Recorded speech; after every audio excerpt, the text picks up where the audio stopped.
From Kern Government Television, welcome to this week's Kern County Board of Supervisors meeting, originating from the County Administrative Center located at 1115 Truxtun Avenue, Bakersfield, California. Kern County's vision is to create and maintain a customer-centered county government designed to garner the confidence, support, and trust of the people we serve. Today's Kern County Board of Supervisors meeting will convene momentarily.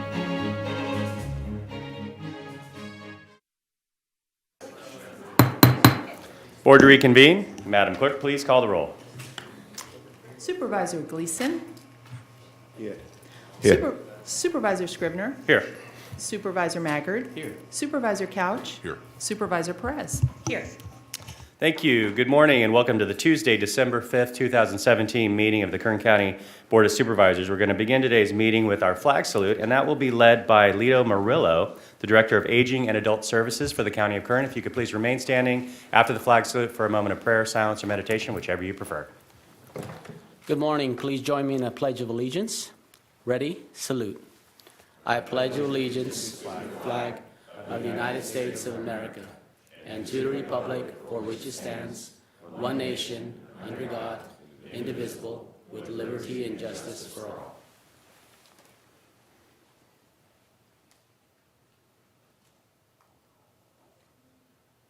Thank you. Please be seated.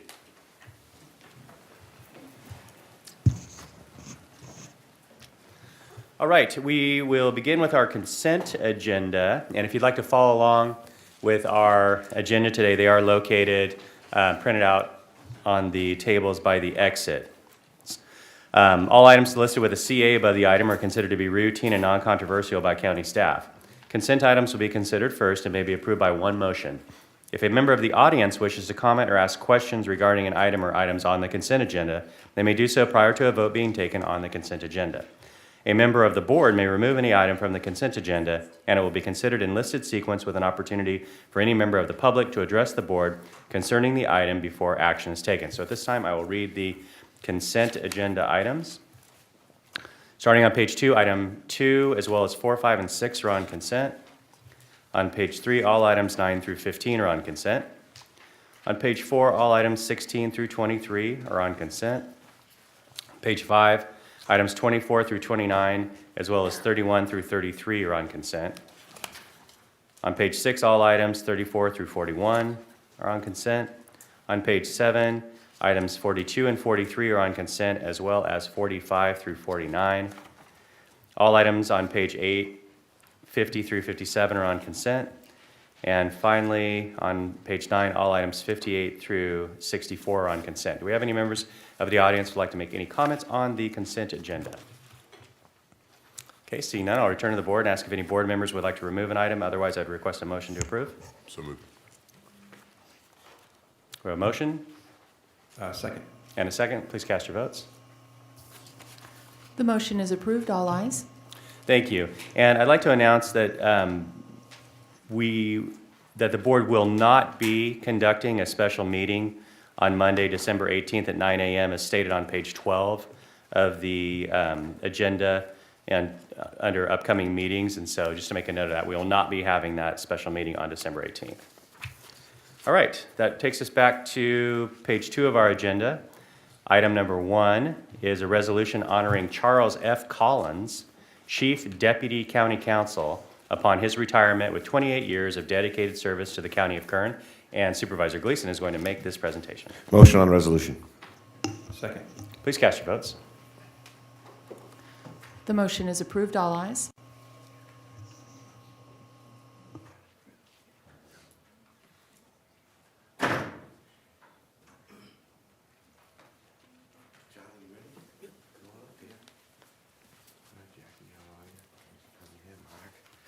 It's a pleasure to be here. Thank you very much, Mr. Chairman and Board. I've got a couple things I'd like to read to kick this off, and then I'm going to pass it off to Mr. Nations, and he will take it from there. We all have fond memories of Charlie. Charlie was with us in some very difficult times in the past several years. And my memory of being a supervisor, and his demeanor, his the way he goes about conducting himself, the way he goes about conducting his business, his personality, his sense of humor, and his deep understanding of the law carried the day on many occasions in board session when we were in struggling with issues that had significant impact for Kern County. So Kern County and the Board of Supervisors is deeply thankful, Charlie, for what you've done. And I've got some things to read here for you. Just to get a better understanding of the resolution and what we're actually talking about for Charlie and his departing from Kern County. Charles F. Collins, Chief Deputy County Counsel, is going to retire December 8th, 2017 after 28 years of service. He began his career with Kern County's Counsel Office on April 17th in the litigation unit. He handled a variety of cases, including civil rights, personal injury, environmental matters.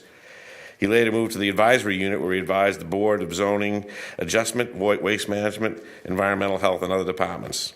He rejoined the litigation unit in 1994 where he ultimately became the county's in-house specialist in the California Environmental Quality Act, handling many large and significant projects such as the oil and gas well permitting, Tejon Mountain Village, Kern River Valley Specific Plan, North Sky River Wind Development, and proposed delisting of the Mojave ground squirrel. Because of his many years of experience in legal practice marked by professionalism and adherence to principle, Charlie was promoted to Chief Deputy in 2014. He continued to carry a heavy caseload and encouraged and facilitated the professional development of newer attorneys and staff while holding them to the highest ethical standards. We have before us a resolution commemorating Mr. Collins' 28 years of service to Kern County and has been forwarded and is recommended by the board that we adopt it. So I have the resolution before me. Charlie, it's just a piece of paper. It doesn't mean much, but behind it is our thoughts, prayers, and best wishes for your future, both you and Jackie, and a sincere thank you for all you did for us while we were here. So thank you very much, Charlie. Thank you. I'll pass it off to Mike. Well, this is a bittersweet moment for me. Charlie has been a valued and trusted colleague for almost 29 years, but he has decided to retire. I tried to talk him out of that, but Jackie won. I wanted to acknowledge his contributions today publicly. He is one of the hardest working attorneys I have ever met, and he has given his all to the county for the entirety of his career. It is his brand of devotion and collegiality and professionalism that we are seeking to cultivate in our office. I am thankful to count him as a friend and wish him and Jackie all the best in their retirement. Charlie?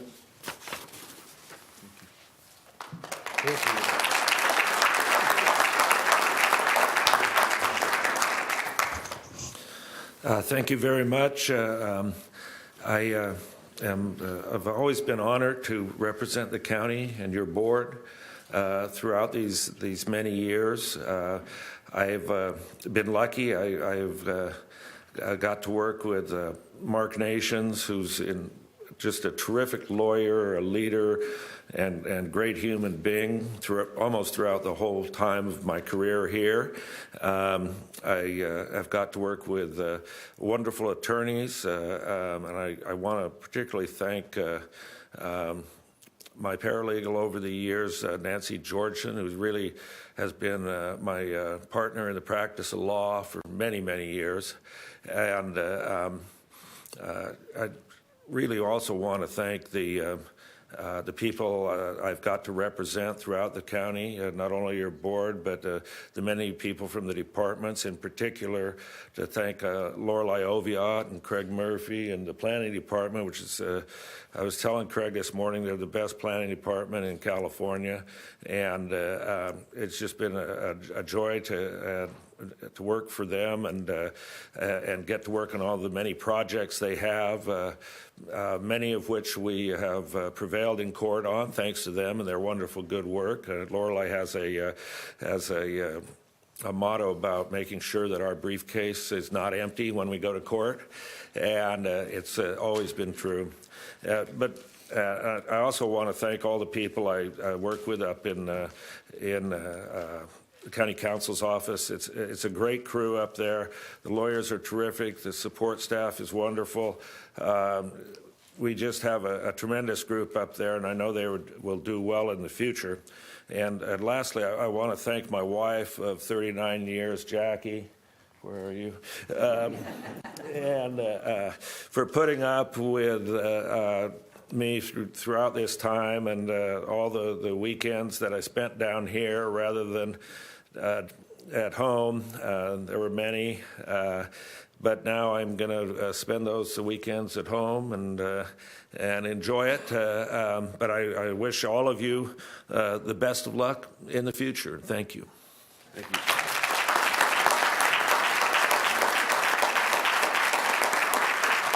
I know we have a couple of supervisors may want to offer some thoughts. Mr. Chairman? Absolutely. Thank you. Hey, Charlie, I want to thank you for the steady hand that you've been, for your calmness. We get sued all the time, as the public may or may not know, and you have walked us through many of those circumstances, and in depositions, you're just a great guy to have at our side. So I thank you for all of that. I have just one bit of counsel to give Jackie. He talked about never having his briefcase be empty. Well, there's something that I don't know if this is evident at home, but Charlie really likes cookies. And when we have cookies at the table, we had to keep moving them around the table because Charlie kept taking one every time they came in front of him. So I know he's going to be around a lot, and that might be a challenge for you, Jackie, but if you just keep cookies in his briefcase, he'll have something to do all day long, and that'll make for a happy and long retirement. Congratulations. We really are grateful for what you did, Charlie. Thanks. Thanks.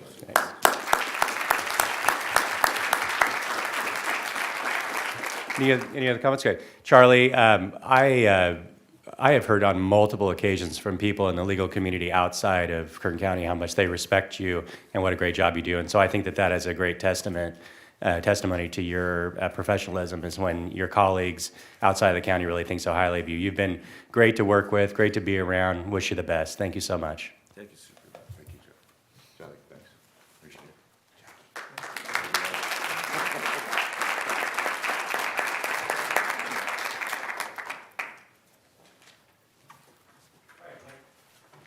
Next item on the agenda is item number 3.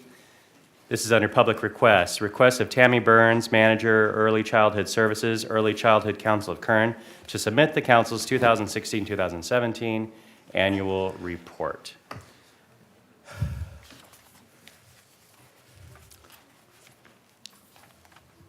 Good morning.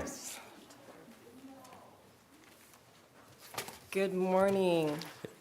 Good morning, Chairman Scrivener, members of the board. My name is Tammy Burns, and I'm manager of the Early Childhood Counsel of Kern. I thank you very much for allowing me the opportunity to present just a couple of highlights from our 2016-17 annual report. As a reminder, the Early Childhood Counsel of Kern is a 30-member appointed advisory board working together to increase and enhance the quality of early childhood programs in Kern County. Each county in California is required to have a council such as ours to promote and support efforts to improve quality early education services for all children and families in our communities.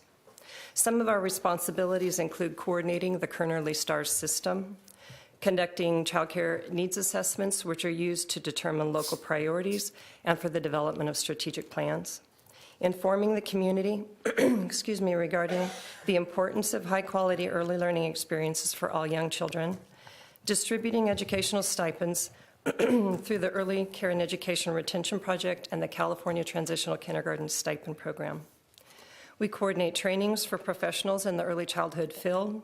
We work with the county and the cities to bring high-quality early education services to the communities. We collaborate with groups such as the business and faith-based communities to address local early childhood needs, advocating for children and early childhood professionals, striving to expand the availability of and access to high-quality early childhood services for all families, and carrying out a strategic plan to be proactive and responsive to changing early childhood needs. This year, a large portion of our time was focused on implementing the Kern Early Stars system, which is our quality rating and improvement system for early childhood providers.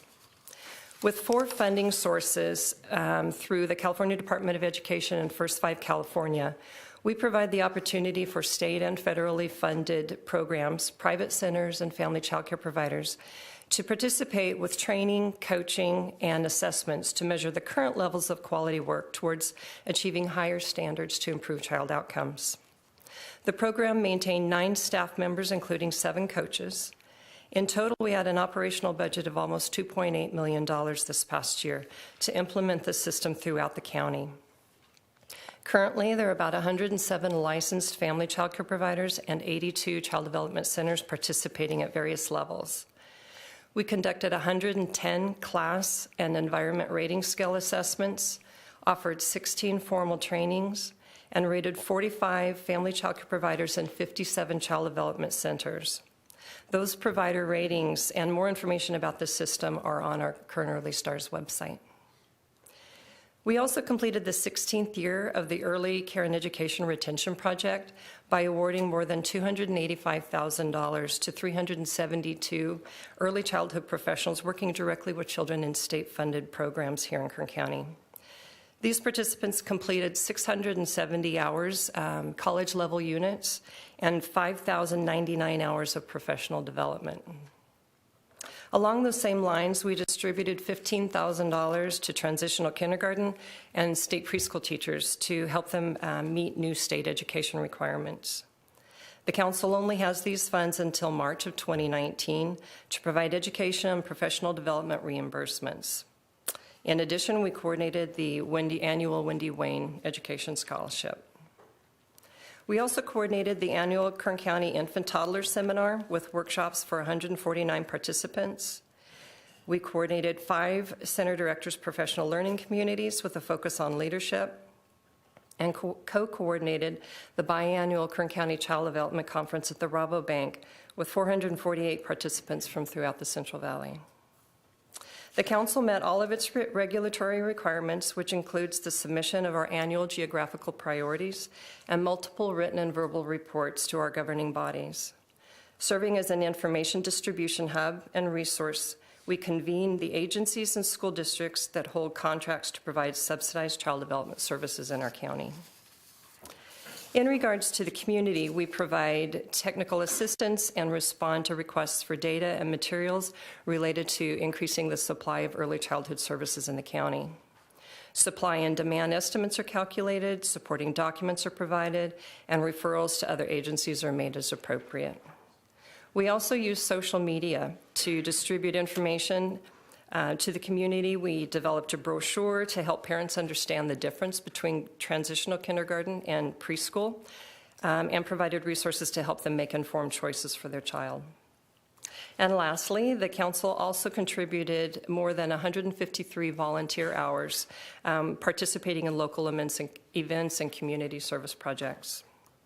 So it's been a busy year with exciting opportunities. Our field is at a unique and possibly historical point where we're actually able to focus on improving the quality of early child care, not just frantically trying to increase it. I thank you for your time, and I'd be happy to answer any questions. Thank you very much. Do we have any questions from members of the board? Okay. Seeing none, do we have any comments or questions from members of the audience? Okay. Seeing none, the requested action is to receive and file the annual report. So moved. Thank you. Second. Do we have a motion and a second? Please cast your votes. Ms. Burns, thank you so much. The motion is approved. All ayes. The next item on our agenda is public presentations. This portion of the meeting is reserved for persons to address the board on any matter not on this agenda, but under the jurisdiction of the board. Board members may respond briefly to statements made or questions posed. They may ask a question for clarification, make a referral to staff for factual information, or request staff to report back to the board at a later meeting. So now I'll ask if there are any members of the audience who'd like to make a public presentation. Okay, seeing none then, we'll move on to item 8, which is board member announcements and reports. Do we have any board member announcements or reports? Okay. Seeing none, I just have a short one. Last week, I attended the CSAC, California State Association of Counties Conference, and I'm pleased and happy to report that Leticia Perez, our 5th District Supervisor, is now the president of CSAC, and she was sworn in, and she did a marvelous job, I thought, with her speech. And really, Leticia, the whole the whole week, I know you were working so hard and involved in just about everything, and you did a great job. It was a very nice conference. Our CAO, Ryan Alsop, as well as Kathy Kraus, Lorelei Obiot, and our sheriff, Donnie Youngblood, they all attended along with some CAO staff. And so Mr. Turnipseed? Mr. Turnipseed, member of the public, yes, he was there as well to support your swearing in. And so that was, I thought, as I said, I thought you did a really good job, represented us well, so thank you. Chairman, thank you. That's very gracious. Thank you. I forgot, I do have one quick announcement.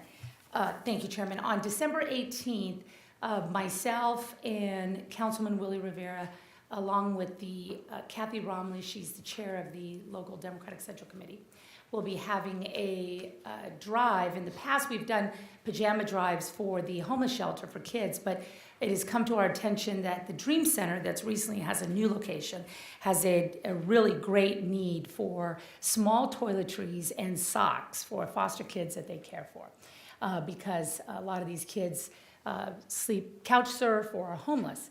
And so small toiletries, sort of hotel-sized toiletries, and socks are of great, great need. So on December 18th, 6 p.m., we will have a little party there at the Dream Center, and I'll have flyers next Tuesday. But you could also, of course, drop any of those goods off at my office, and we'll have them delivered to the Dream Center, socks and toiletries. December 18th, 6 p.m. at the Dream Center. So we'll have flyers available soon. Thank you.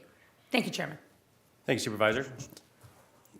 Moving on, the next item on our agenda is item number 30. This is an item under County Counsel, and this is a response to a November 7, 2017 referral regarding development of a medical cannabis program utilizing delivery only to the unincorporated areas of the county. And so I'll ask Mark Nations, our County Counsel, to start us off on this discussion. Mr. Nations, please. Thank you, Mr. Chairman. I have just a few remarks. You have the board letter as well as the public has the board letter, which provides much more detail. I did want you to know that Craig and Lorelei have over there on their side of the room the maps for the various regional areas that I refer to in the board letter, should you want those put up for reference purposes.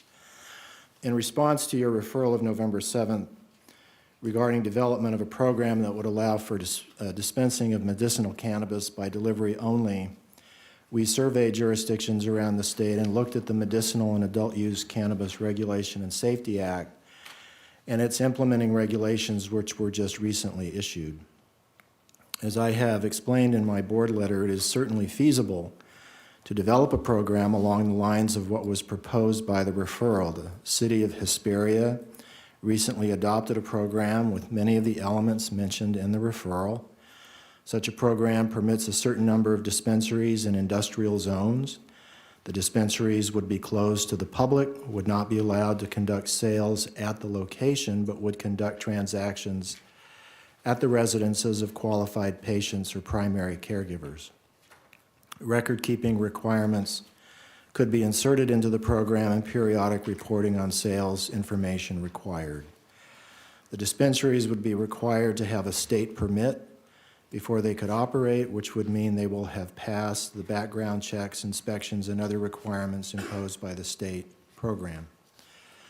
The state has tightened up the process for obtaining a medical recommendation for cannabis. The patient's treating physician must conduct a physical exam and have an indication of medical need before making the recommendation. A doctor can be disciplined for issuing a recommendation without the required physical examination and indication of medical need.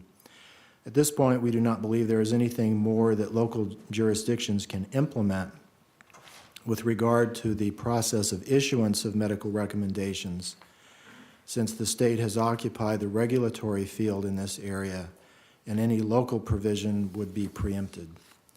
We did learn from recently issued regulations that the state is phasing in the testing requirement of cannabis grown in California.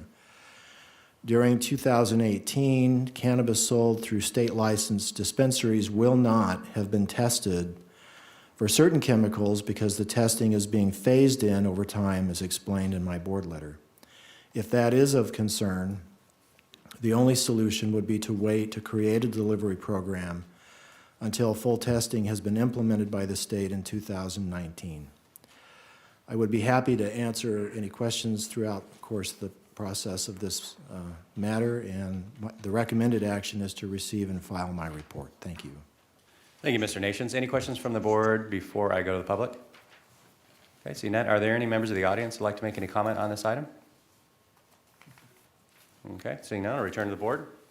Supervisor Maggard, I know, made this referral. If you'd like to start us off. Thank you, Mr. Chairman. Mr. Nations, I appreciate your thoroughness in responding to the referral that was made. I'm pleased with your treatment of the issues and recommendations, and would hope that our board would direct the county to move forward with a program like this. There is one other idea I'd like to submit to the board for their consideration. That is whether or not it might be feasible for us to make our arrangement with those dispensaries that are, 1 or 6 or however many it is that fill these recommended locations, to have that relationship codified through a franchise agreement, because that franchise agreement would allow us many elements as to, for example, what the appearance of the delivery vehicles would be. Would they be completely sanitized so there would be no indication that what the product was or advertising on them, things like that. So it seemed to me that, as we do with many other folks who we have set up a relatively exclusive arrangement with the county to deliver services to our constituents, that franchise agreement might be a useful idea. But certainly I'm open to your guys' ideas. So thank you, Mr. Nations, and thank you, board, for allowing the referral to come back to us. Thank you. Supervisor Perez? Thank you. I have some questions for staff, and I am pretty confused as to why this issue was not addressed on the day that we talked about a regulatory scheme for cannabis. We had staff that comprised a holistic model that included not a piecemeal approach to the regulation of a legal industry in California. And the holistic approach involved components for testing, for seed to sale regulation, and ultimately local control over what is a complicated and nuanced public policy issue that I acknowledge is very frustrating and very difficult. But what I'm confused about today is an issue that we didn't discuss at all at a time when we were having a meaningful, substantive discussion about this issue, given its legal status in the state of California, and the fact that we have a problem here that we need local control over. So, one, I'm thoroughly confused about that. Two, I would be interested in hearing from our planning director and also Mr. Nations if you have any input regarding this piecemeal approach to addressing this issue. Do we know how many patients there are? Do we know how many, what a delivery system would look like? What kind of control would we have for people that would be coming out of the area to deliver products to patients here in Kern? What implications does that have for traffic, for vehicle miles traveled? I'm confused, and I don't know where this is coming from. So I'd like to understand what the perspective is from the staff who have been tasked to know this issue very well. If you could help us understand how this approach, what are the implications of this approach from a planning and land use perspective? I guess I'll start with Director Oviatt, and then Mr. Nations, if you could help us understand the sort of bigger picture. Ms. Oviatt? I'm not sure if my questions were even clear, but if you could help a dialogue, I'd appreciate it. Supervisor Perez, through the chair, I did coordinate extensively with Mr. Nations on his board letter, and I believe that it is comprehensive. The regulations have just come out from the state, and I think that does give pause. We thought that they would have a comprehensive testing regime in place such that if your board decided to go forward with this delivery, that the medicinal marijuana would be tested somewhere. If it was bought in LA County, it would be tested in LA County. California City and Arvin are now talking about it. At this point, however, the extensive testing, which was part of your board's concern, what's in it, pesticides, mold, the edibles specifically, will not be in place. And we will already be dealing with the 28-plus legal non-conforming medicinal that will be in operation till November 28th, 2018, under your current ban.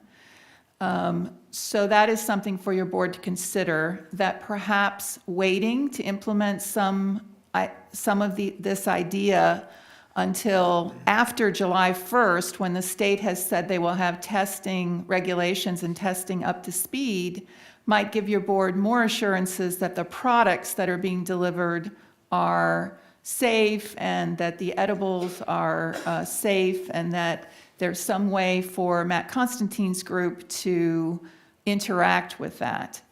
In regards to your question of how many, the original EIR, based on the Department of Finance projections and based on the Colorado experience, our estimation is that there could be 56,000 patients in Kern County who, for a variety of medical reasons, need to access this medicinal cannabis.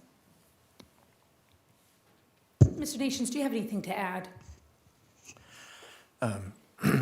I guess from my perspective, from a legal perspective, the way the state has set this up is that all regulation begins at a local level. And what we presented to your board in October was an EIR that studied two extremes, a total ban and a regulatory model.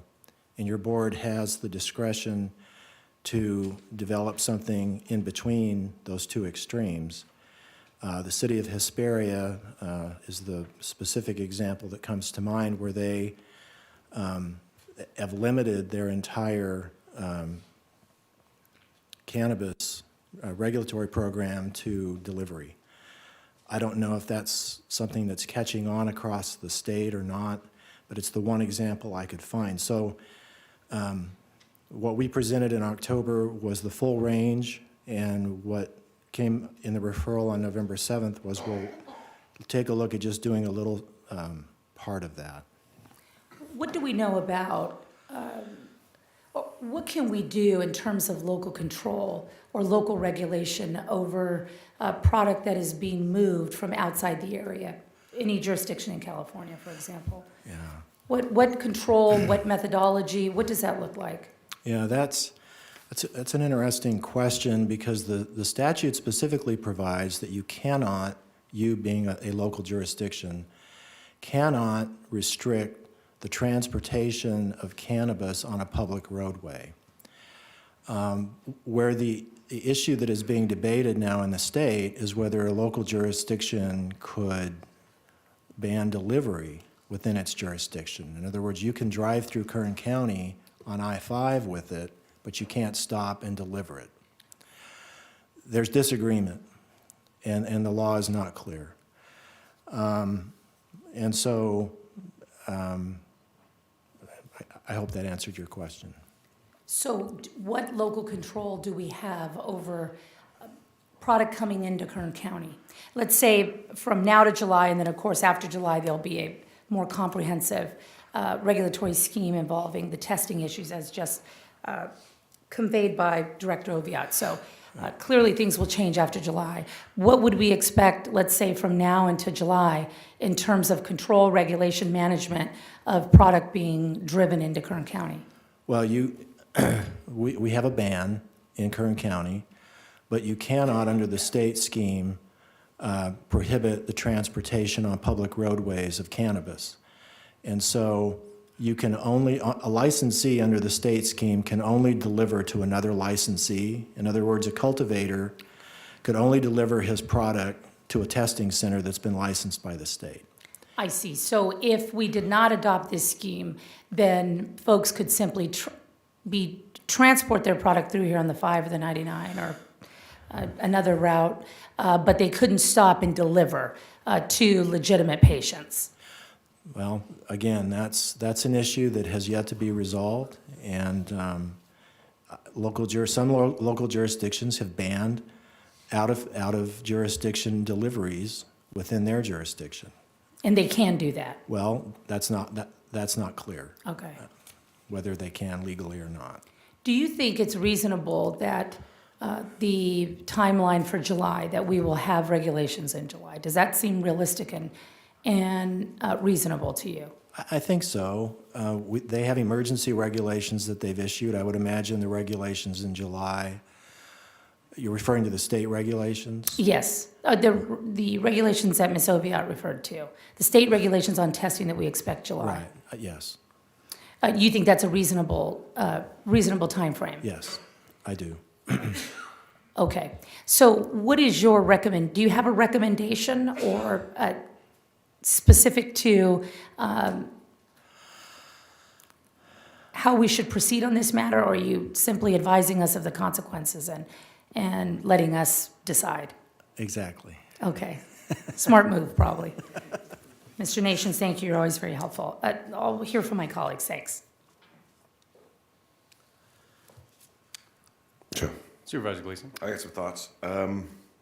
I'm cautiously hopeful that we can succeed in creating a process that is legitimate and that we can all have confidence in, and that nobody or a minimum number of people are abusing the privilege of our efforts, of using our efforts. So I'm hopeful that we can satisfy a bona fide need.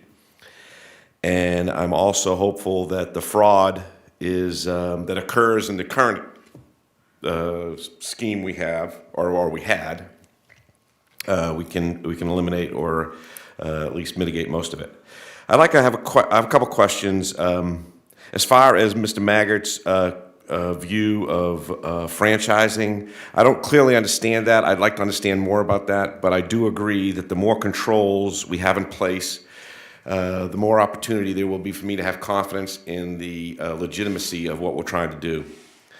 I'd like to know clearly the costs of what we're trying to set up and how that's going to be, who's going to pay for those costs and how we're going to manage the finances. You mentioned in your, Mr. Nations, in your, what you were talking about, that the doctor, there's an opportunity for the doctor to be disciplined. Could you talk to me when he issues a fraudulent card? So a person who doesn't have a medical need but gets a card and goes uses it, which happens all the time. There's an opportunity now for the state to impose discipline on that doctor. Could you talk about that for a quick second?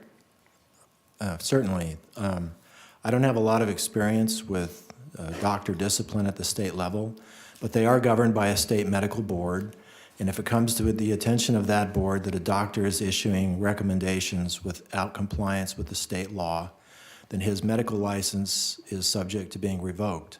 And he has a disciplinary process and due process and all of that, but that has not been an element in the program before. And so a physician who is going to make these recommendations needs to have the proper documentation, he needs to be acting as legitimately as a physician making these recommendations because his license is on the line. Thanks. And that hasn't been in place before, obviously. That's correct.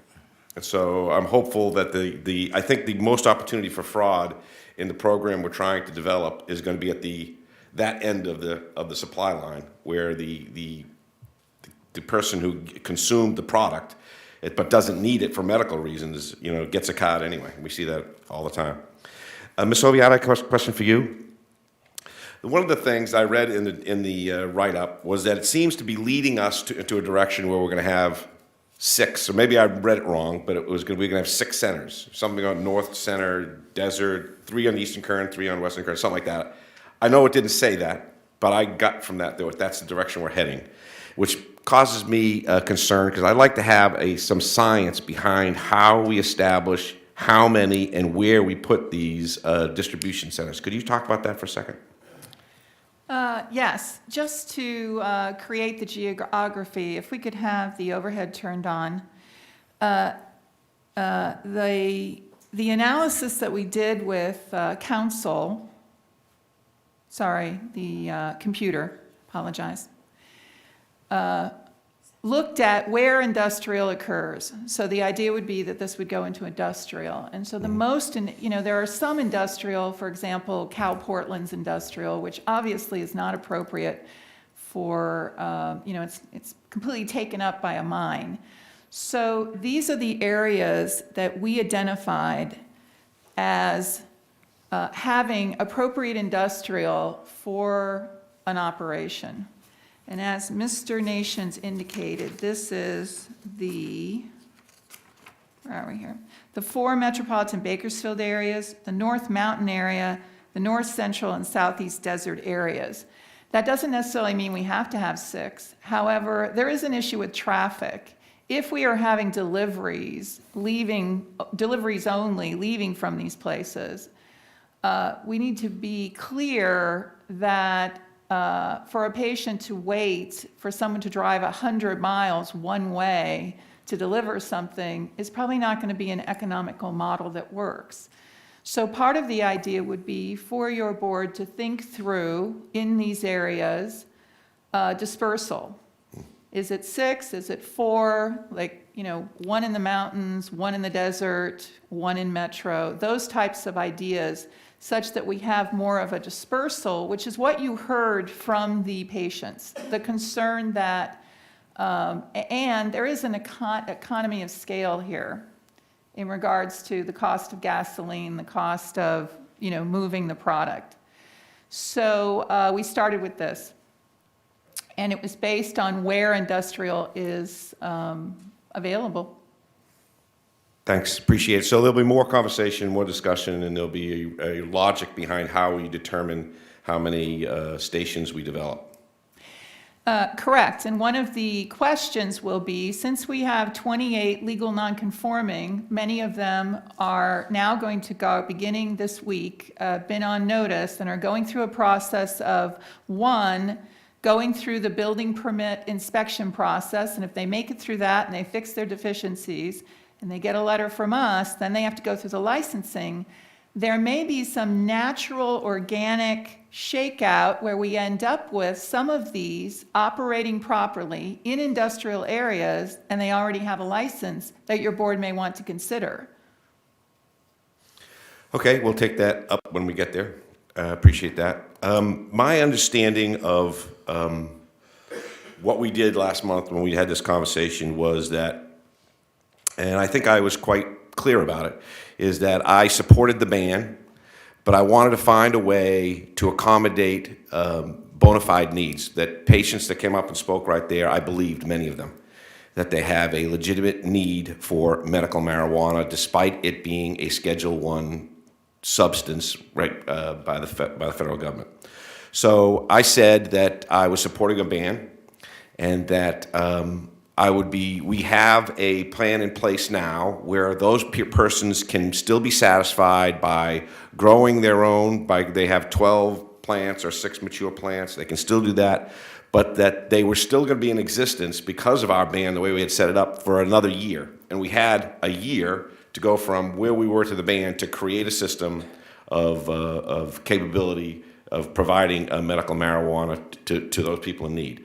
That was my understanding of our conversation. I'm pleased that we're moving in a diligent manner to achieve that objective. I'm hopeful that we can get something that I can vote in favor of that provides legitimacy, mitigates fraud, and satisfies the need of these people. So I'm looking forward to moving forward with this, and I'm hopeful that I'll be able to vote in favor of it when it comes up. Thank you, Mr. Chairman. Supervisor Couch. Thank you, Mr. Chairman. I want to thank Mr. Nations for his board letter. It was really well done, and I think it laid it out really well. And I think that a piecemeal approach, let me say Supervisor Maggard's referral, I think, is a good one because it is a piecemeal approach. And I think that type of approach on this type of an issue is entirely appropriate. And the details are what are going to be really important in each aspect of this. And I think I said a long time ago, I don't think we're done with this by any means, this subject. I think it's going to stay with us for a long time, and we're going to have to deal with it. I agree with everything that Supervisor Gleason just said, and I'll throw in an additional thought here, and that is that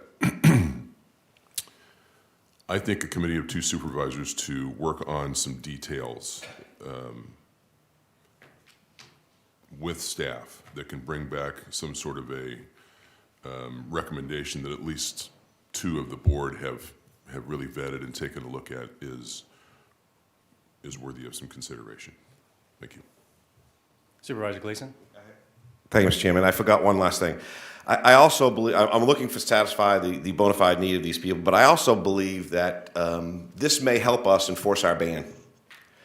We have a more effective ban if we can satisfy the needs of those people, and it will create less of a need for those distribution points that exist now and more of a controlled environment. I think our ban will be more effective. I'm hopeful. Thank you. Supervisor Couch, do you have another comment?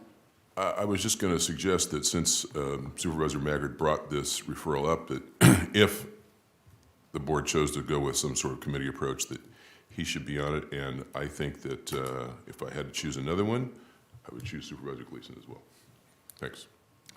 Thank you, Supervisor Couch. I have a few comments. Just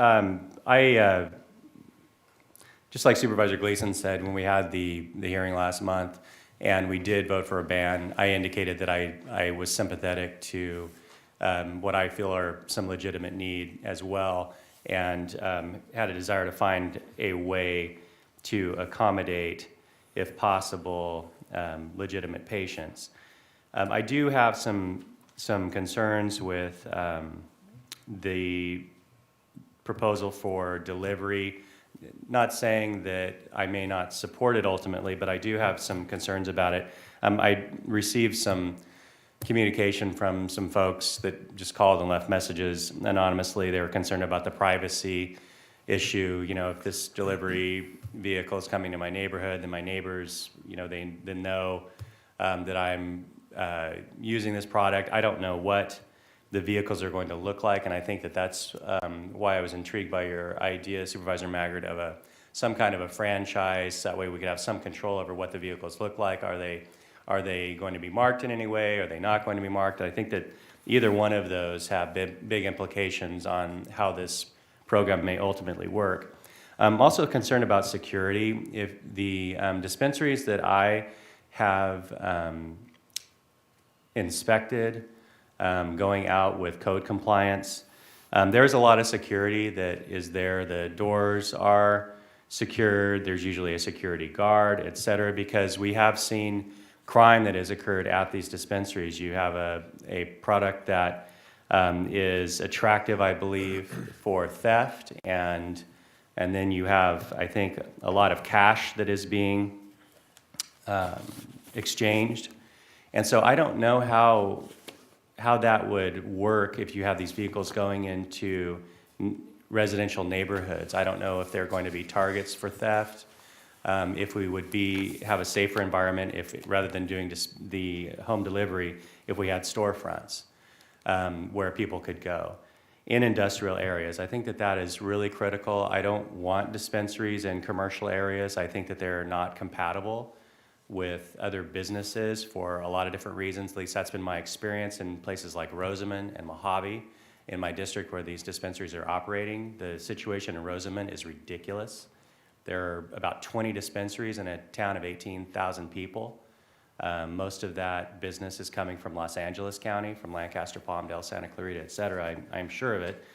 But they've really taken over the downtown, and that's a downtown that I've gone through a lot of trouble and expense of taxpayer dollars, grant money to revitalize, and these dispensaries have really been a drag on those efforts.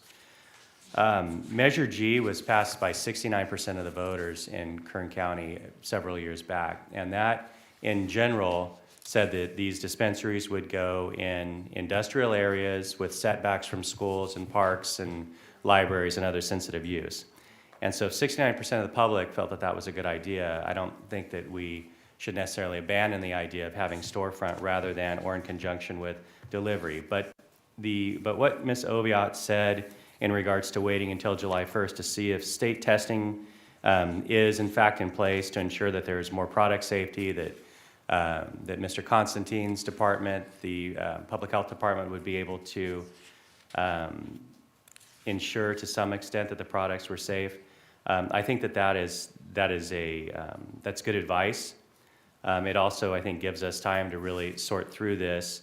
I'm also concerned about what the federal government is going to do in regards to this. You know, California's regulatory scheme goes into place on the 1st of the year, and I still don't know what the Attorney General Sessions and the Trump administration, what their approach is going to be. I'm leery of getting into a regulatory scheme here on the county level, not knowing what the feds may do. And so I think by waiting until July 1st for us to pull the trigger on this, we're going to be able to see both the state regulations shake out and also have a clearer picture of what the federal approach is going to be to California's new recreational marijuana scheme. I think that CUPs would be a good idea. That way we can have a public process where neighboring businesses would be able to give some input on when and where these conditional use permits would be implemented throughout the county. Also, I don't know how this works, delivery, if we're allowing delivery, what happens if the deliveries are starting to occur in incorporated cities that have banned both recreational and medical? Have we gotten any input from the city of Bakersfield on this, for instance? What they would think if we did a delivery system, and how would we regulate vehicles going out of the unincorporated area and into incorporated cities? Mr. Chairman, the city has not given us any input. You could restrict deliveries to the unincorporated area. In terms of how would you make sure that that was taking place, it would be difficult unless you were tracking the vehicles in some way.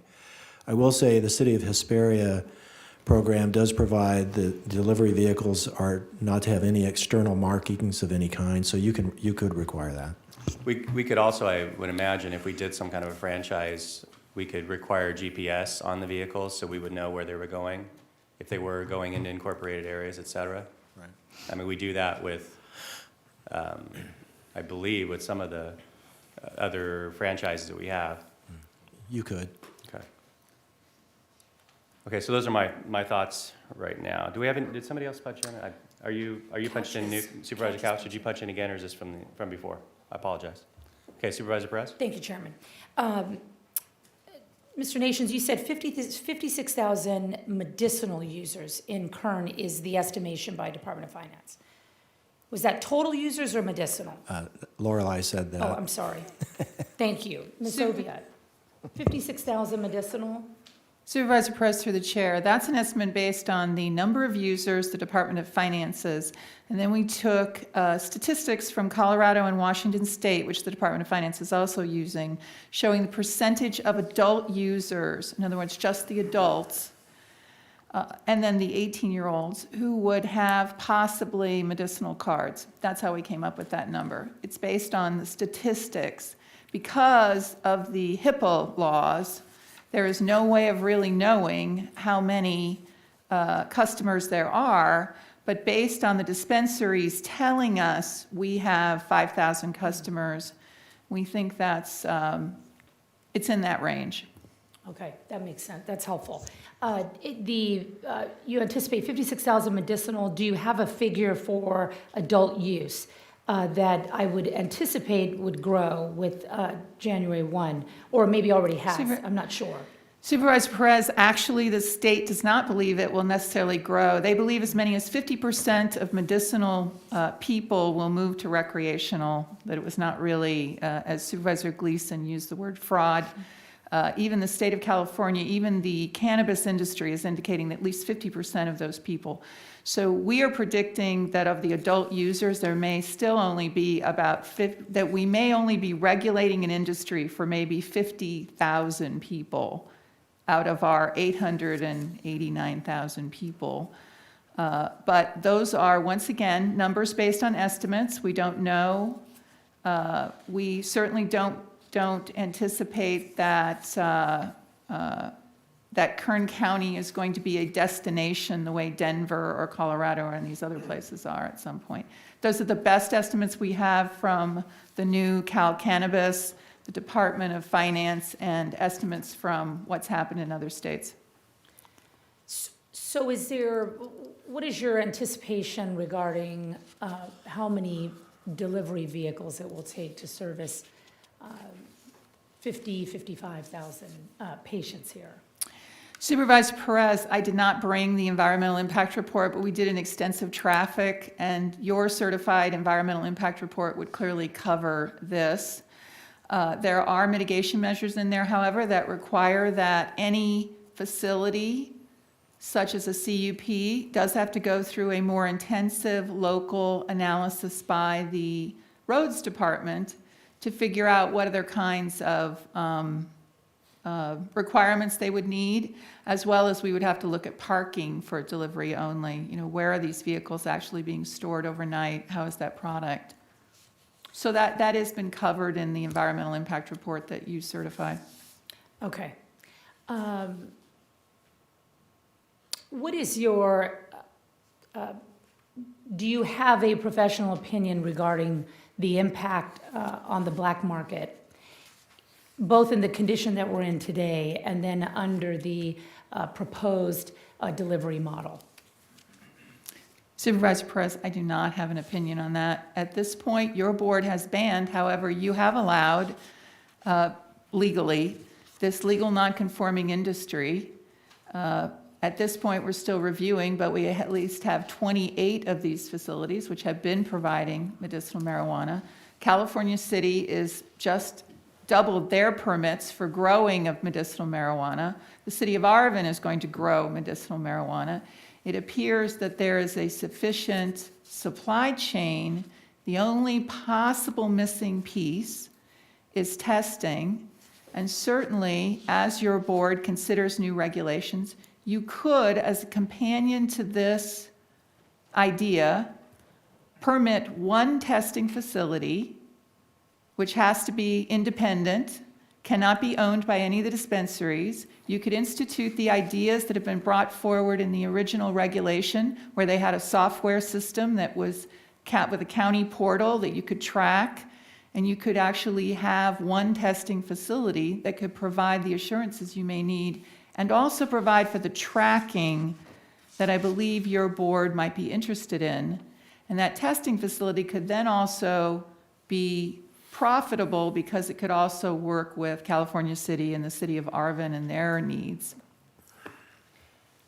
Could you remind, for the benefit of the public, Director Oviatt, your option A was obviously the ban. You had an option C. Can you remind me remind the public and this board what the option C was, just briefly? Supervisor Perez, through the chair, it was medicinal retail only, either Supervisor Maggart's idea, which was delivery only, or a combination of some delivery and some retail, only in industrial.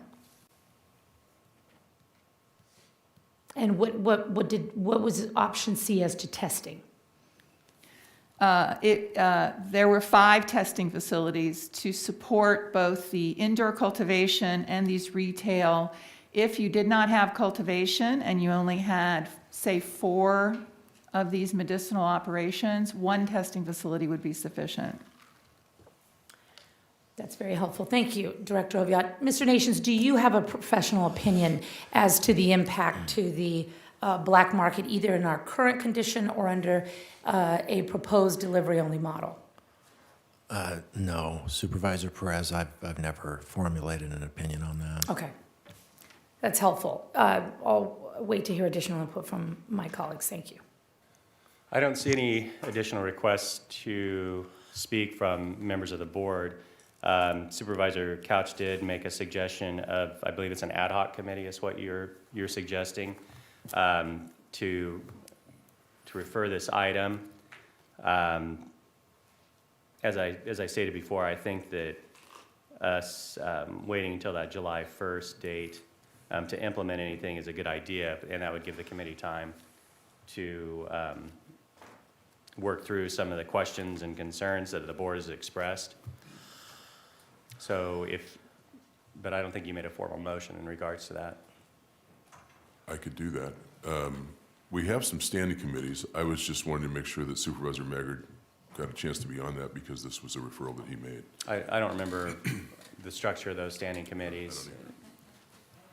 I don't think we've, If one works for that, then I'll make that referral. Oh, If an Captain ad Krause. hoc works, then Ms. Kraus has them.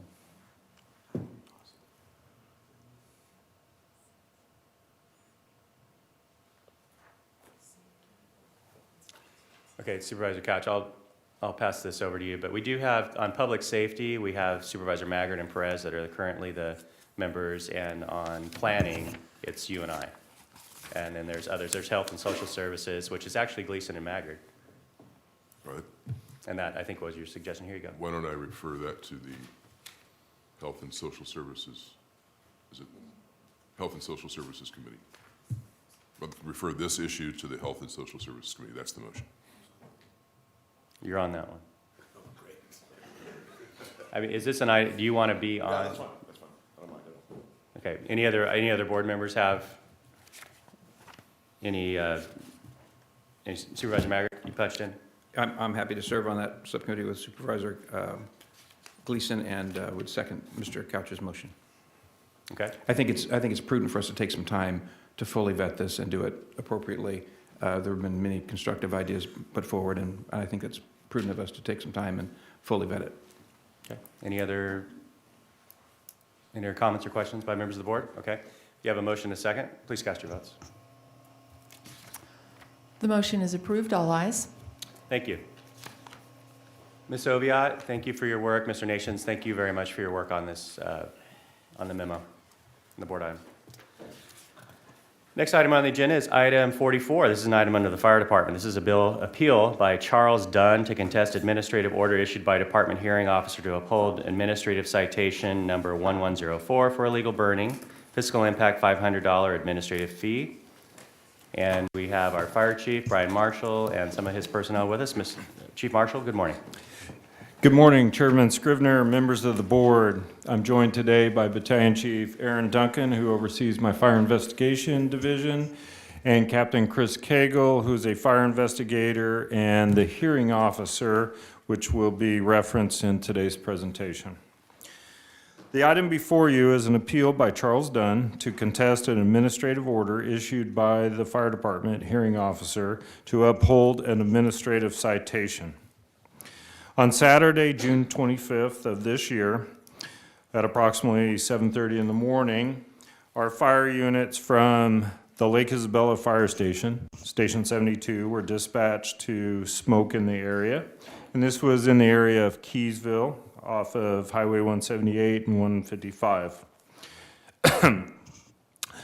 Patrol and Engine 72 responded, and for your board's information, the crew that was on duty that day and were involved in this call are in the audience and available to answer any questions.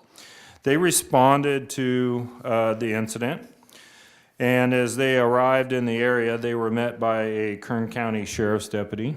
That sheriff's deputy advised that he had seen the smoke, and he responded into the area, and he noticed a fire with burning material with ashes falling in the area. But he had to leave the area and respond to another call.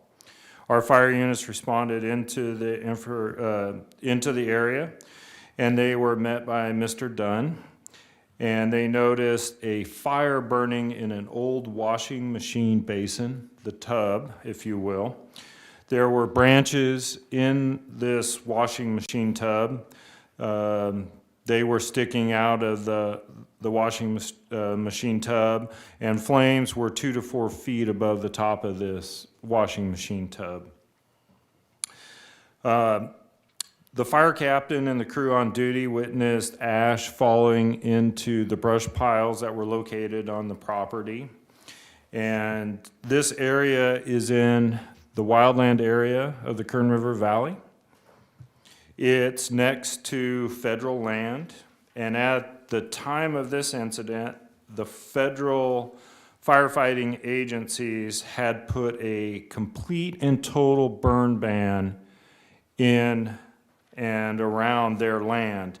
And this meant that there was no campfires, no open fires, no propane fires on federal land, which this incident was on state land, which the Kern County Fire Department protects. But it was adjacent to the federal land. The fire captain on duty made contact with Mr. Dunn, who said he did light the fire. And he said he was going to be cooking, or he was cooking, although there were no evidence of any cooking going on at the time. There was no grate covering the fire. In fact, the branches were sticking out of the wash tub.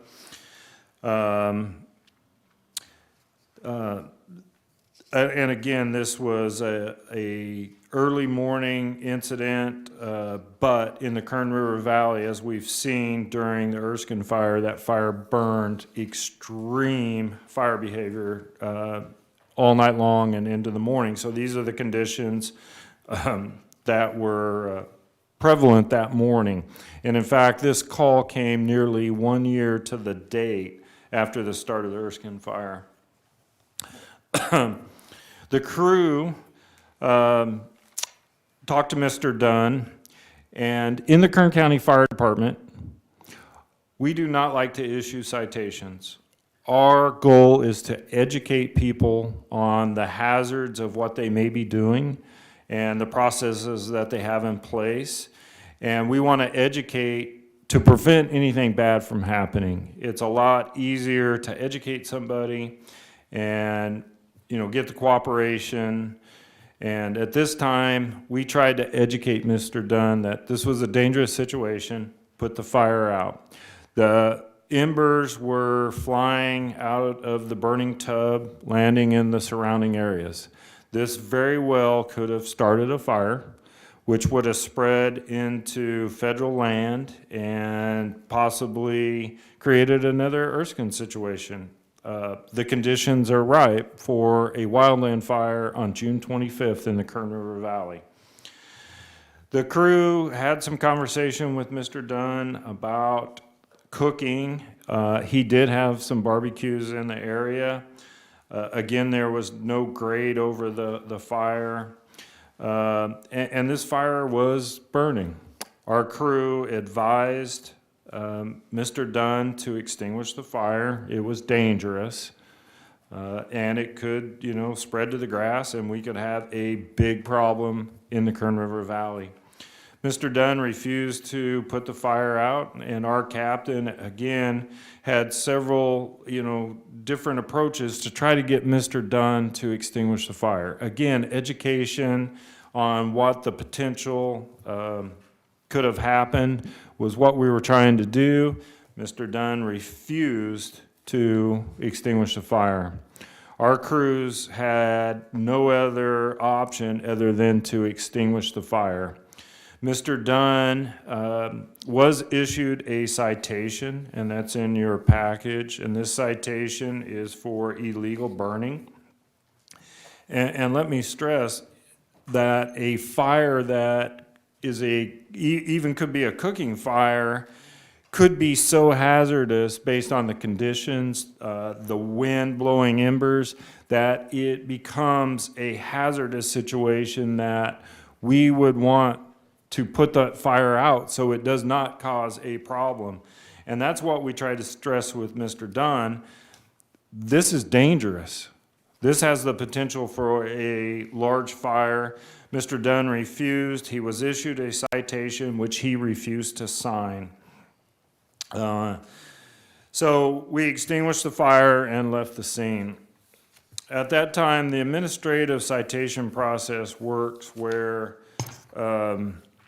Mr. Dunn is allowed to appeal the citation to the hearing officer, where he came in and pled his case, if you will, to Captain Cagle. Mr. Dunn, on September 29th, he met with Captain Cagle for the administrative hearing.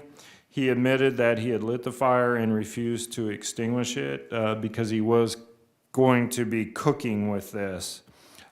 He did admit that he did not have a permit to burn. Considering all the factors that went into place, the crew's statements regarding the incident in itself, the situation that was presented that day, Captain Cagle decided to uphold the citation. Captain Cagle felt this was a good citation and that there was illegal burning going on. And again, Mr. Dunn was given the option to extinguish the fire, and he refused to. At this time, for our administrative hearing appeals, it's moved on to your board as you have the ultimate authority into an appeal of an administrative citation. This is the same process that we've used for our fireworks citations. This is the same process. Your board can talk to the fire crew that's here or Mr. Dunn. So at this time, we have made our case to your board regarding this situation. Again, the fire department's position is we want to educate. We don't want to write a citation, but in this situation, we were given no other option other than to issue a citation and extinguish the fire. Therefore, it's recommended that your board open the appeal hearing, receive testimony, close the hearing, and adopt a resolution denying the appeal filed with the Board of Supervisors. At this time, and this concludes my presentation, again, I have the hearing officer available as with the crew that was on duty that morning and responded to the emergency. Thank you, Chief Marshal. Any questions or comments from the board before I go to the public? Okay, seeing none, I'll ask if there are any members of the public that would like to make any comment on this item. I'm the victim. I'd like to make comments. Please come forward. Ask you state your name, sir. Pardon? When you come up to the microphone, please. Charles Dunn. Yep. All this won't spread out there good. If you could state your name again in the microphone so we get it on the record. Charles Dunn. Thank you. I asked for a continuation of this hearing because of the discovery. This is the packet I got with the discovery from, this Kelleher certified shorthand. I relied on Captain Cagle's comment, and it's in the hearing notes, that he would email me a copy of the hearing. I didn't get that copy. Finally, I wrote him a letter and asked for that copy. And then he said I had to spend $11 for a disc to get it. It wasn't an email, it was a disc. And if you live up here and around, Lake Isabella where I live, nobody translates discs. So it took me a long time to get it. I ran into Kelleher through Phyllis, one of my attorneys, and I got it. So I didn't have an adequate time to go over this with my attorney, for this is in Redlands. And I got an electronic copy on Friday. I got the physical copies then. There was no time to do this. So I still request a continuance. But I'll go on and go through some of this, because there's a lot of it.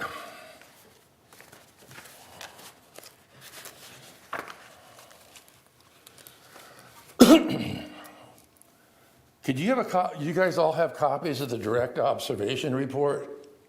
Have you read that? Yeah, I believe it's on our staff report. Chief Marshal. I'd like to go through that and go over the discrepancies. I wasn't allowed to present evidence in that hearing. He said it's the preponderance of the situation. Well, when you have a preponderance of a situation, there's a preponderance of this side and a preponderance of this side. And I wasn't allowed to go through it then. But I have as a direct observation, I have direct contradictions in his report and in the report of the appeal. And, you guys need to be aware of that. And I can give you I just made one or two copies. I didn't have time to make a lot.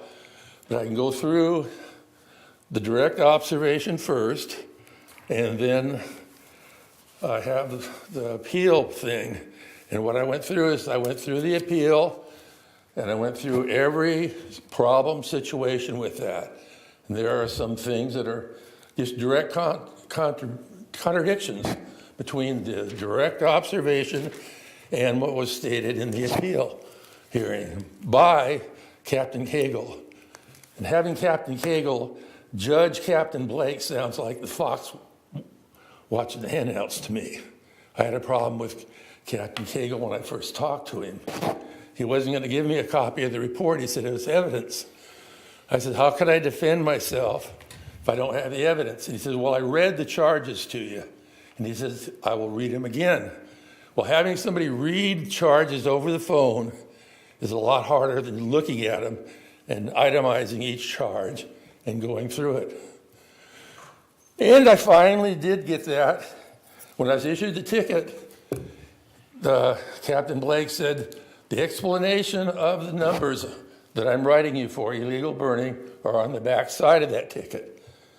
Now, Captain Cagle thought I misunderstood that. But right after the incident, I sat down and made business notes of the incident. And I didn't misunderstand it. He said they were there. And there's emails between the supervisor's office and mine trying to obtain an explanation of those numbers. And finally, I got the explanation of those numbers.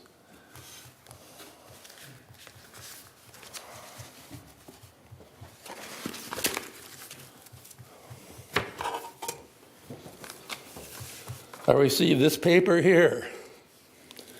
Now, you can't see it from there, but it has the explanation of this. But what it doesn't have is the bottom half, if you notice.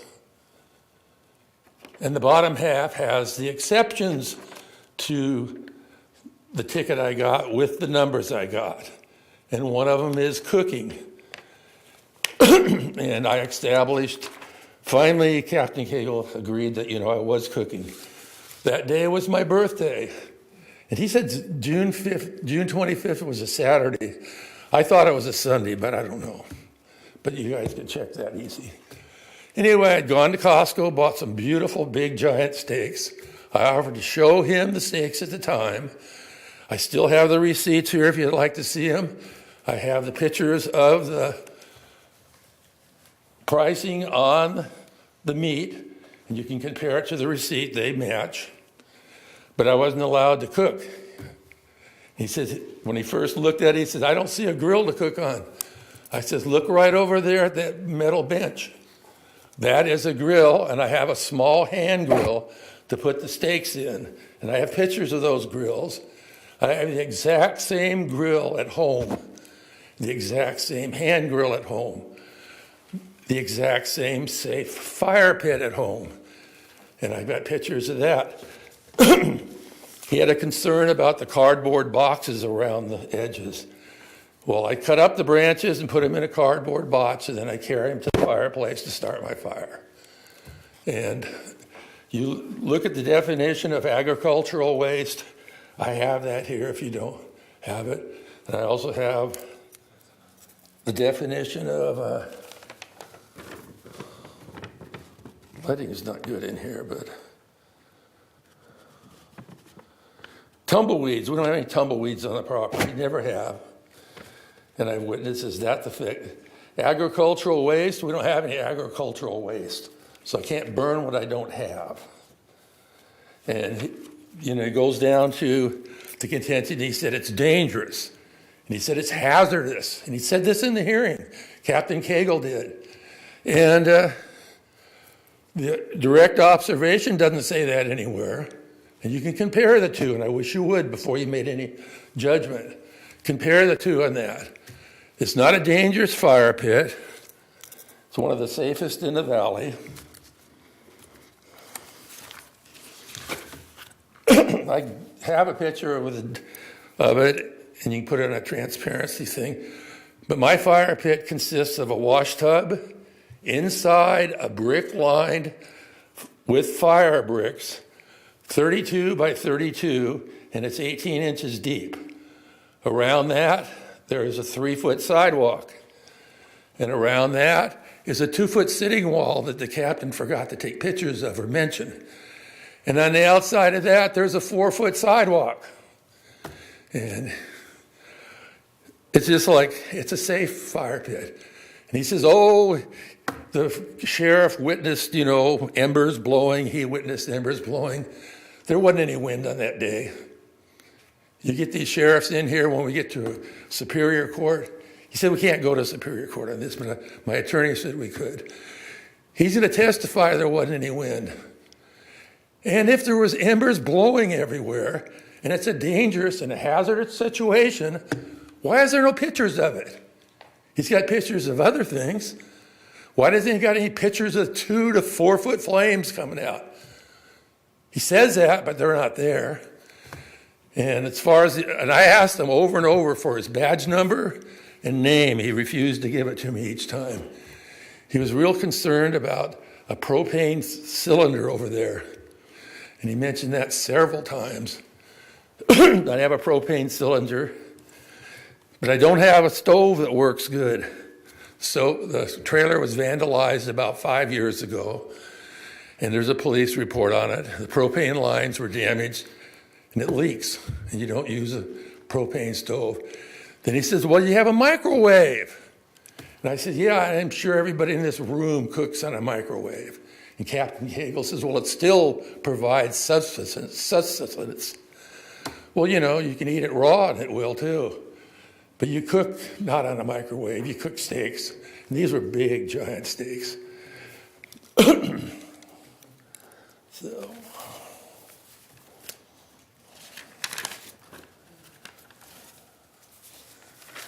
This is the original ticket, and on the back of it, it has nothing to do with the numbers that I was citing for on the front.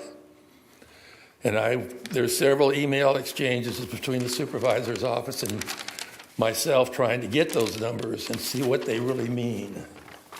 And as I said, I was provided this as an explanation of the numbers. And it does have the explanation, but it doesn't have the exceptions down below. And I wonder why they forgot that.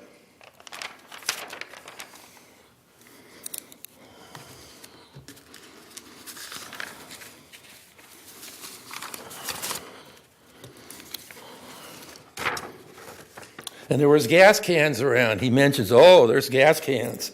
Fails to mention there's a weed eater right there too.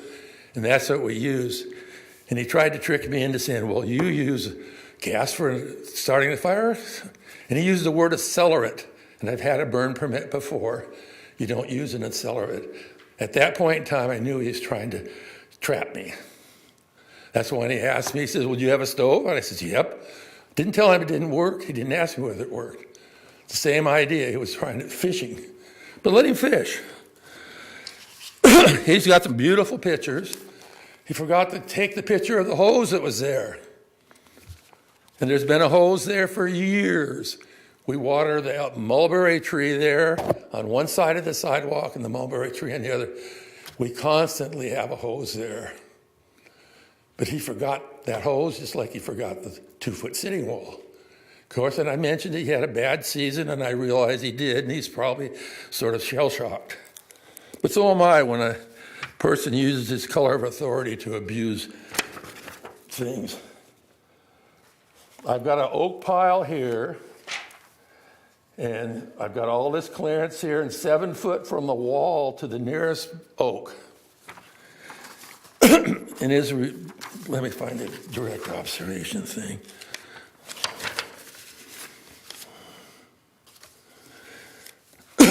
And I've had oak delivered Jeff, the firewood guy, for years and years. And I don't use chemicals to start my fires. I never have. And I've been doing barbecuing for at least 50 years, maybe 60. I love to barbecue. I love to barbecue early in the morning. And I've got declarations to that effect. People that knew me for 40 or 50 years.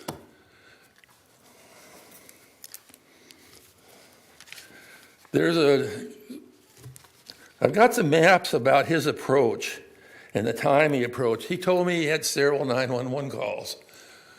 Well, I researched the 911 calls. There was only one. And I talked to the officer, Alvarez, I think it's CE2 and CE5. Martinez. When they came in, they said they saw smoke from the highway. They came in, and I thanked them for that. Officer Alvarez arrived first. He walked up in the hill because there was, some smoke. And he says, "Are you burning?" I said, "No, right over there. So I'm barbecuing." And then his friend Martinez came and said, "Where's my fellow officer?" I said he walked up in the hill. At that time, Alvarez came down and they talked.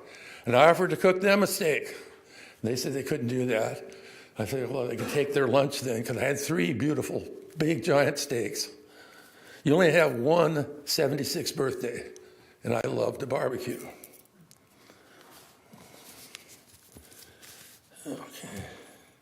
I mentioned the weed eater, and if he has flames 2 to 4 feet tall, twigs out of the thing, why didn't he take pictures? I took pictures of his crew putting out the fire. And he says, well, don't forget the brush piles. And I didn't. And the brush piles were way beyond any fire permit regulations by Forest Service, BLM, river rafting companies, or anything like that.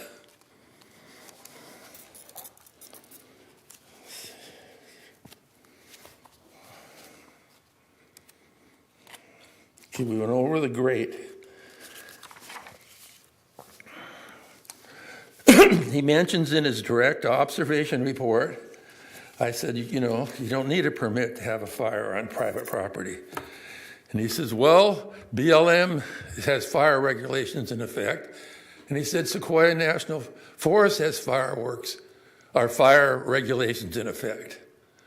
Which sounds, well, maybe they're, But this was June 25th. I've got a letter from the Forest Service Department, and it's in the Courier paper. Their fire regulations went into effect July 28th, a month and 3 days afterward, that he stated in his report that, they had the regulations in effect and I should be abiding by them. So somewhere there's a mix-up in his logical thinking. BLM did have fire restrictions, and this is not state property like one of the gentlemen mentioned.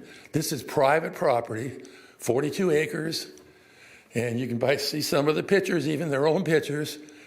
You can see the rake marks in the dirt. And like I say, if there was embers in the brush piles that Alvarez saw, why did he leave the scene? And then you look in the appeal process, and Mr. Cagle says, well, they didn't leave the scene until after the fire was put out. And in there, I'll give you a copy if you'd like, or your legal counsel should have a copy. It said that, this is Officer Cagle said, this is a direct contradiction. I says, yes, it is. They left the scene prior to. And believe it or not, you look in the direct observation report, and it said he met them at the gate. They had already left. And then he came and put out the fire. So it wasn't something, it's just exactly, maybe not a lie, but it's sure a misrepresentation of fact. It was safe enough, and the way he wrote it up, he said Alvarez left the area. He said the fire was contained. Now, if it was dangerous, hazardous, as Officer Cagle made up, and I say he made it up because it wasn't in the report, the officer from the Sheriff's Department would not have left the area.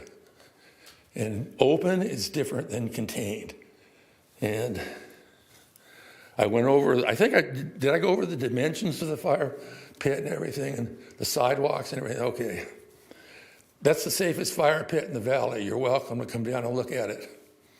After he removes the hazardous waste that he put in there, in my cooking pit, he left hazardous waste in there. Okay. You can check the 911 calls. There was only one.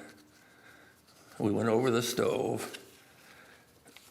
Went over the vandalism.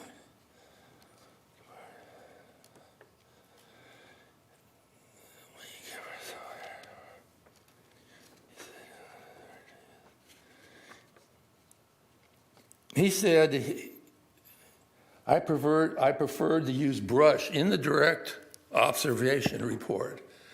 Now, when you buy oak from Jeff and you barbecue all your life, you don't barbecue on brush, believe it or not.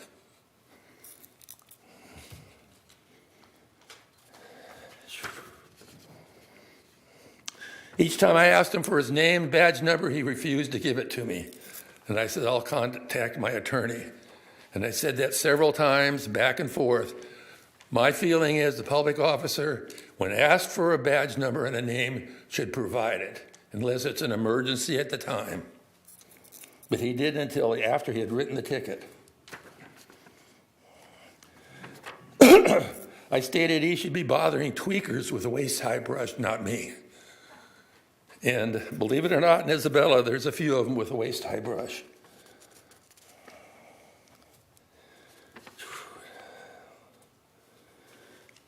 In the report, he says, I asked multiple times for names and badge numbers. I did. And he gave me his badge number and name after he handed me the ticket, or the citation, whatever you want to call it. He did not respond before that. And you can check the recordings on that. He did tell me he could request pertinent information from the arson department. And that's supposed to scare me. I'm going to deal with an arson department. I am pro keeping the fires out of the world. And during the Burrell fire, we had 42 acres. We let the fire department use it for a staging area completely, and I left the area. So it's not like I'm a firebug or want to deal with the arson department.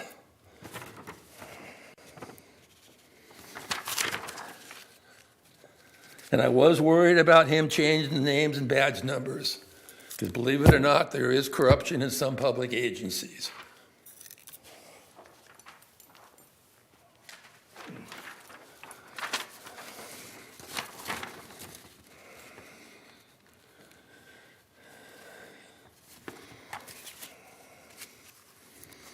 If you'd like, this is an aerial map of the situation. I got enough of those. I ran out of time, but this shows, and you can read in his report how he approached the area. And if you read his report and check with this map, this was done by a surveying company, and it's accurate, you'll see that his approach to the area has the fire in a different location, in this black smoke.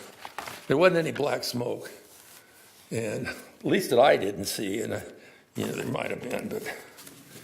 Mr. Dunn? Yes. Do you have any last points that you would like to make? Yeah, this report on the hearing, I went through it item by item, and you guys need to be aware, and I want all this to be able to be into evidence, okay. Not just a preponderance of evidence. That's what I got at the last thing. Okay, please proceed. And I was only allowed to listen to his preponderance. I wasn't allowed to counter it. And that's unfair. Now, this is for the transcript from the disc that he sent me. And right in there it says, I will email it to you, but he didn't get around to it until I got the disc. He says, I was cited for illegal burning, and there are exceptions to that, and cooking is one of them. So all the other references Mr. Cagle has to burning, dangerous, hazardous, they're not there. I have the exception, and I knew I had the exception. But like I say, you can check with the people that run the weather thing. They'll tell you there was no wind. With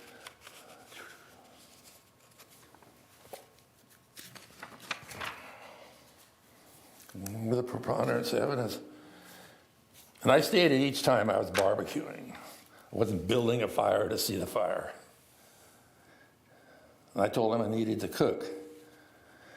And Mr. Cagle said, did he explain to you, that's Mr. Blake, the fire was dangerous? He didn't explain it was dangerous. He didn't even use the word dangerous. You look at his direct observation report, dangerous, I didn't see it. He did ask me to put it out, and I said, I'm cooking, it's my birthday. And I said, I deserve some good steaks. And I said, you know, your fellow officers there, or what are you, assistants? I said, they'll agree you don't barbecue in a microwave. And he didn't give me the option of, said he would consider it. He probably wouldn't have wrote a ticket if I would have put the fire out. But on my private property, I don't need a permit. At least I couldn't find in the regulations anywhere. And my pit, like I say, you guys can go down and look at it. It's full of leaves now, but it's a safe pit, one of the safest. We do have photos.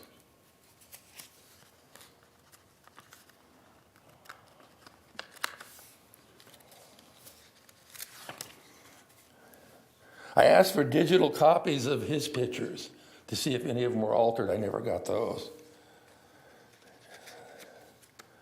The pictures he has doesn't show any dangers. It doesn't show flames 2 foot out, embers in the air. Because you know why they don't have those? They're warning. And you would think a good officer with all his experience would gather that evidence. Because you got a camera. He pretended like he didn't have a camera. He asked me to take pictures. And I said I would, and I did do the brush piles. But the brush piles exceeded anything in any fire permit regulation by any agency there is. And I've got copies of those agencies' things. Well, you guys should have all that.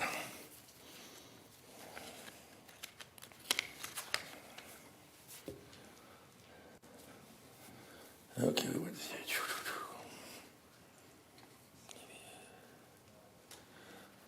Okay, now I was under the understanding, and so was my attorney. I wanted to introduce the preponderance evidence on my side.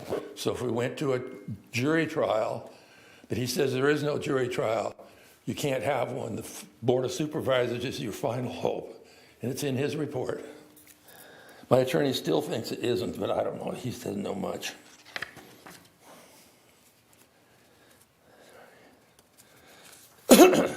And Mr. Blake is arguing illegal burning. You read the section real close. It wasn't illegal burning. Now he can extrapolate, oh, it's hazardous, oh, it's dangerous. Well, then why isn't it in the report? Why isn't specific instances other than the embers flying in the air on a no-wind day?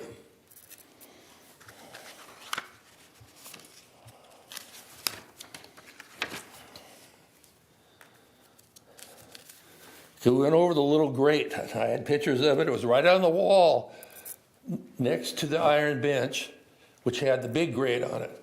But he forgot to take a picture of it. He didn't even look for it. But I told him it was there. You'd put that on the big grates. Those stakes were big enough you could have put them on the big grate. They were perfect. But I used a little one to turn them, and it balances perfect on that barrel.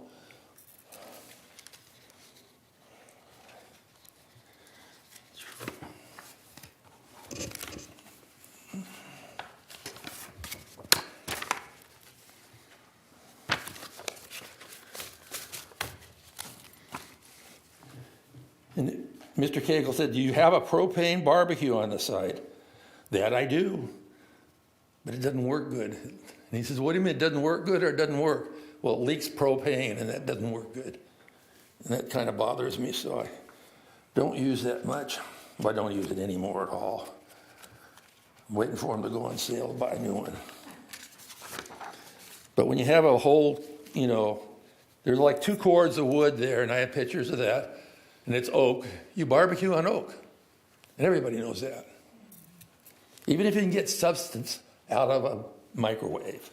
Or he asked me if I had a car and I could drive down the hill to a restaurant. Well, yeah, but restaurants get expensive.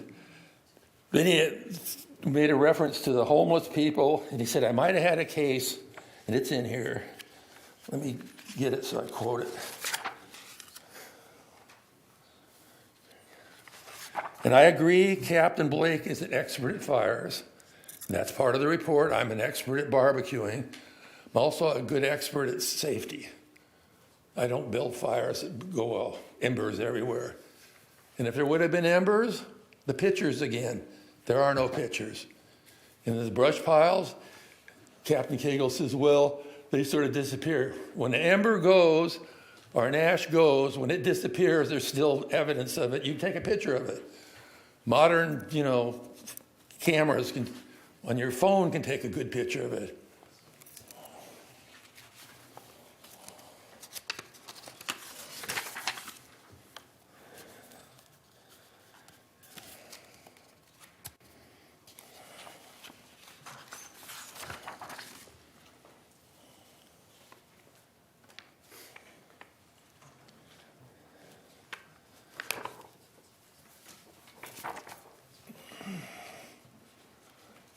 Okay, Mr. Cagle says, okay, so that's where we have a discrepancy. It's not about illegal burning, as you say. The citation says it was illegal burning. So Captain Cagle says in his own report, you can check it, listen to it, it's illegal burning.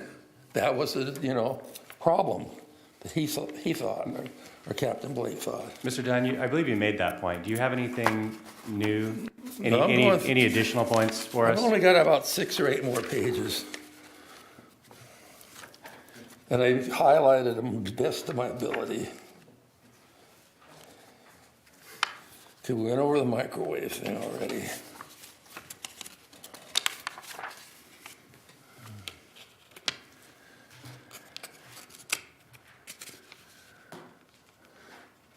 And I did admit that I could cook on a microwave.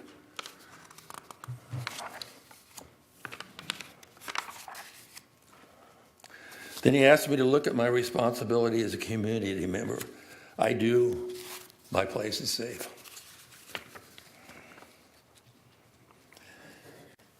Then he didn't say the fire. Oh, it says, Mr. Cagle says,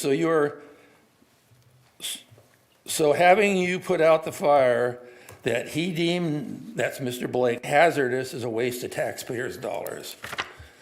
And I said, yep, because he didn't deem it hazardous in his direct report. And if it's hazardous, when you get there, you take pictures of it. When you get evidence, you take more pictures of it.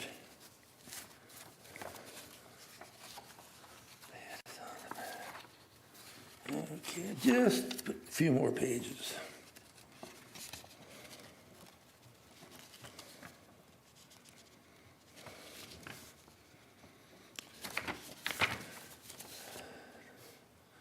Okay, we went over this. This is Mr. Cagle, why the sheriff left.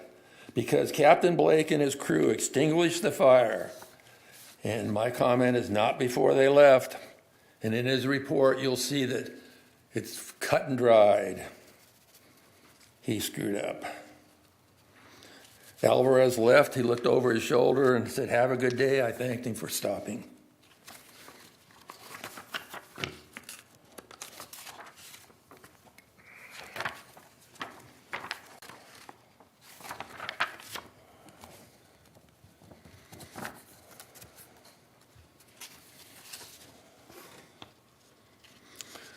And Mr. Cagle at the end said, well, I have nothing, on either side of this. I'm completely neutral. I created 2 documents, and they were already run through a word processor. One was I was innocent, and one I was guilty. Now, why would you make 2 documents, waste of, paper and time to do that? Either you're guilty or you're innocent, and you write up a document as such. And he, found me guilty, of course.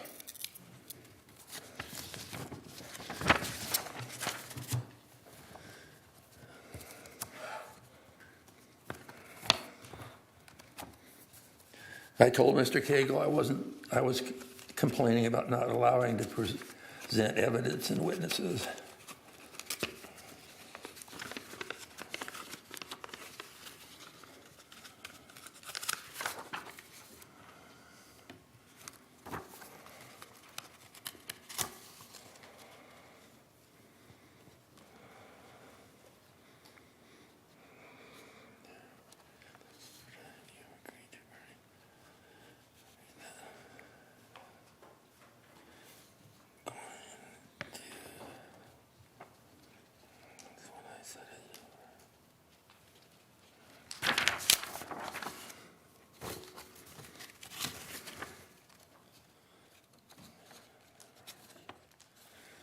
At the conclusion of this, he said he's going to find me guilty, and that's what all the evidence said. And I asked, he said it had a hazard. And I said, what was a hazard? It's not on the report. And Mr. Cagle said, if Captain Blake didn't articulate that, it's still okay. It's not, I guess, if you're a fireman, you can do what you want. And I'm not saying it to be bad on firemen. Firemen are good, and we need them, and we need more money for them. Anyway, that concludes everything, I think. Okay, thank you, Mr. Dunn. Ask you to have a seat. I'm going to see if we have any other members of the audience that would like to make any comment, and then I'll return to the board. If you guys have any questions, I'll be glad to answer them. If so, then we'll call you back up, sir. Okay.